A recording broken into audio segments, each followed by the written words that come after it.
All right, guys, real quick, I'm going to show you kind of some details on how to tell the difference between a canine track and a lion track. So a dog, coyote, or whatever, versus a lion.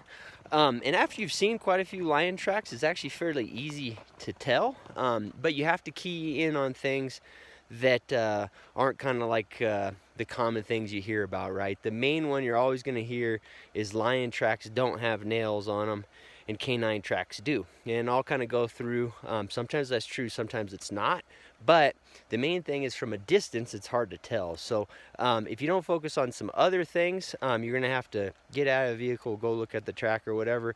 Whereas if you use some variables that have nothing to do with the toenails and the fact that felines retract their nails, if you focus on those alternative methods, you can actually tell a lion track from a couple hundred yards. So I'll kind of go over that real quick with you and show you what I'm talking about. All right, guys, so the first thing is there's a huge difference on how feline tracks, these are lion tracks here, this is actually two different lions, that's a lion and that's a lion. And the first difference we're going to notice, and you can notice this difference from a long ways away, is how the track lines out, right? So in this case, you can see here, this track right here is almost in a perfectly straight line. So lions, when they're at a casual walk, that's what you're gonna see, okay? Almost a perfectly straight line. And that's because they walk like this, boom, boom, boom, over the top of each other, okay? Whereas ungulates and other species are gonna walk with a broad stride, okay? Like this, at a relaxed walk.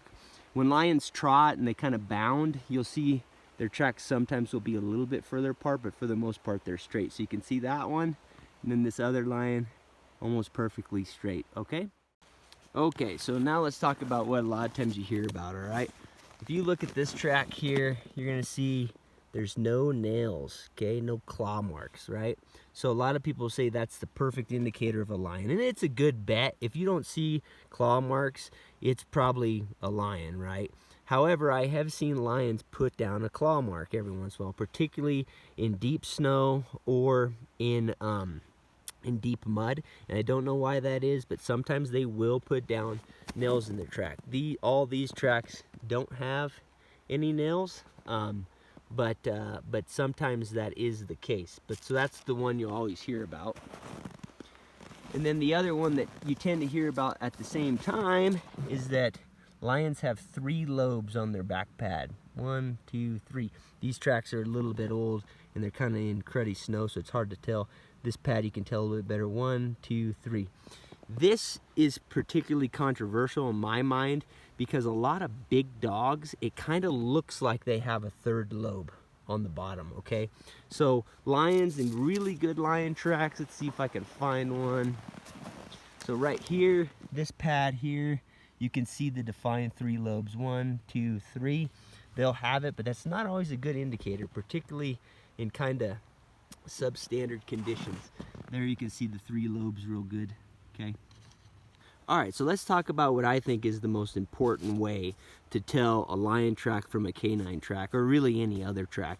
And you can tell this from a distance, but I'll show you this up close first, all right?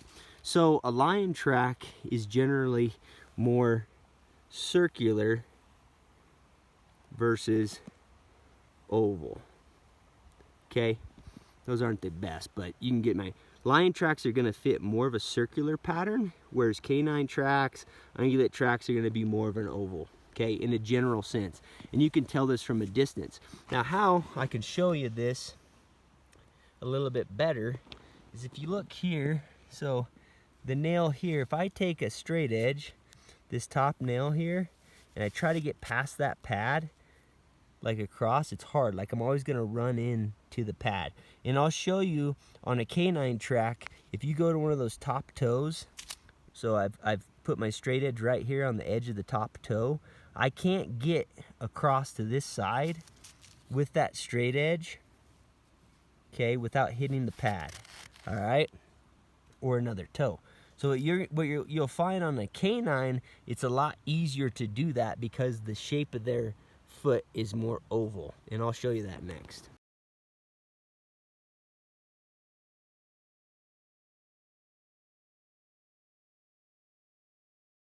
One other thing to notice about lions is lions tend to have actually real hairy feet, particularly in the winter, more so than a canine or other species. So that roundness will be emphasized by kind of a poof of their hair, okay? And you'll see that. And then the other thing about lions is they have a broad forearm, just like we do as humans, and that's because they use their forearms when they're attacking prey and stuff. So because of that forearm, they'll tend to pick their feet up. Okay, so here, like even in this little snow, you don't see a whole lot of dragging, right?